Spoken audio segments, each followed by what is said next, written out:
জয় রাধে, হরে কৃষ্ণ। আমার নাম দীপঙ্কর গায়েন, বাড়ি বালিখাই কৃষ্ণপুর।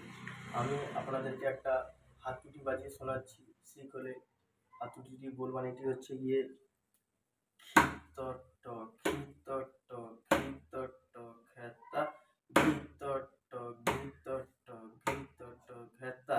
আপনাদেরকে বাজিয়ে শোনাচ্ছি। প্রথম স্লো মোশন, তারপরে একটু স্পিড হবে, তারপরে স্পিড হবে পুরো। শোনা ঠিক আছে? দেখো,